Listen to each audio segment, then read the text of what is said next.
Because your conclusion is so short, there's really only a couple of things that you have to do. The first thing you have to do is restate your thesis and review your main points. And you can kind of use the same language to do both of these at one time. So you would say, so today we talked about X, Y, and Z, and we saw how blah, blah, blah, blah, blah, right? Fill in your main points, fill in your thesis statement.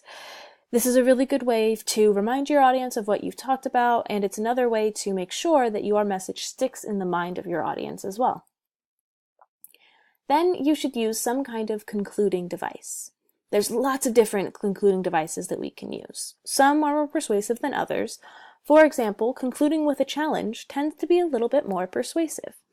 Because if you're concluding with a challenge, you are calling your audience to engage in some kind of effort or some kind of activity that they normally wouldn't do, and it requires effort on their part.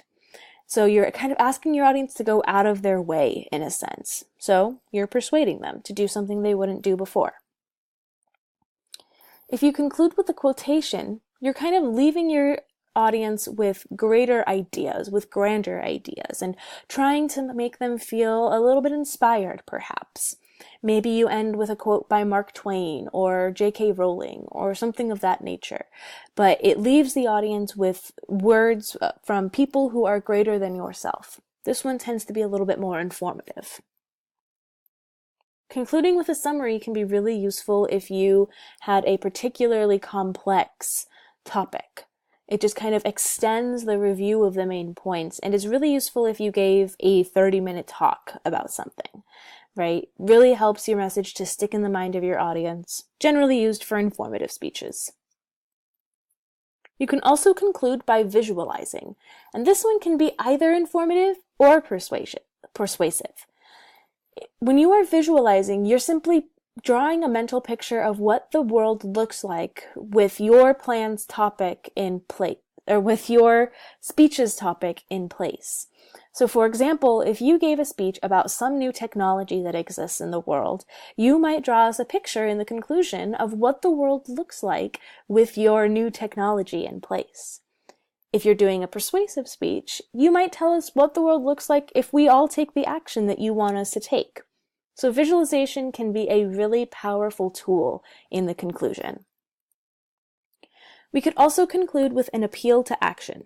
This one tends to be a little bit more persuasive.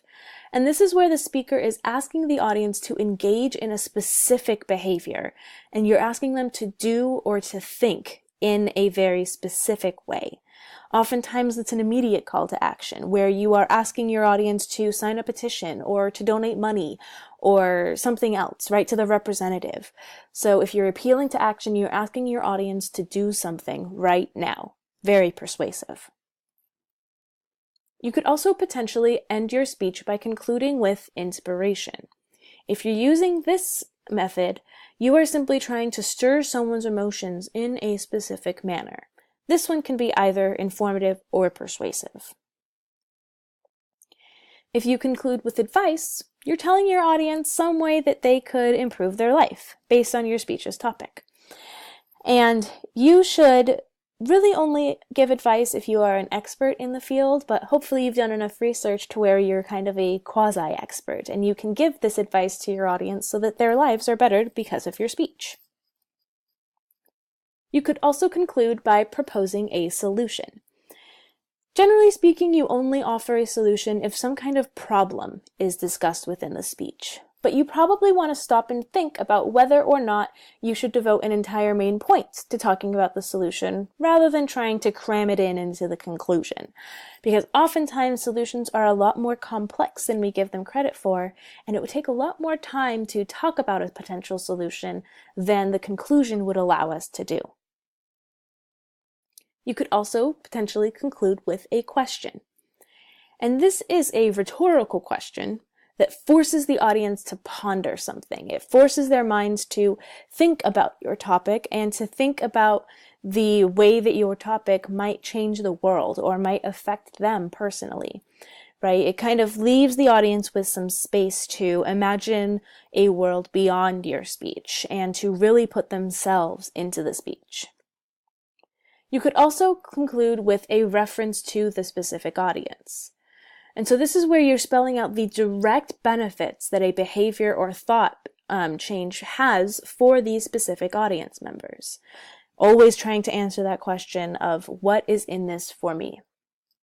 So like I said, some of these are a little bit more persuasive than others, but these are all really solid ways to end a conclusion. Another way that you might end the conclusion is by referring back to your attention getter in the introduction.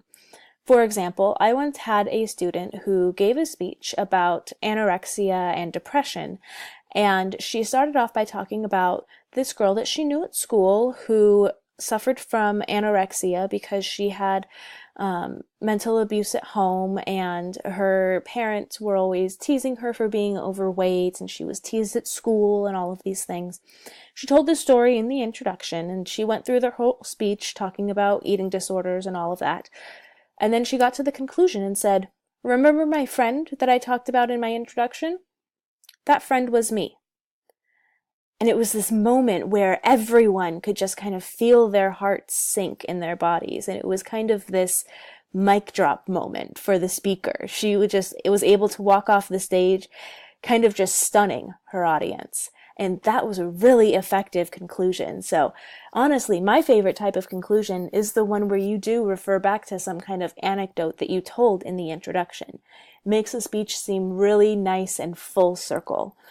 Any of these are good concluding devices, but some are definitely stronger and more appropriate than others.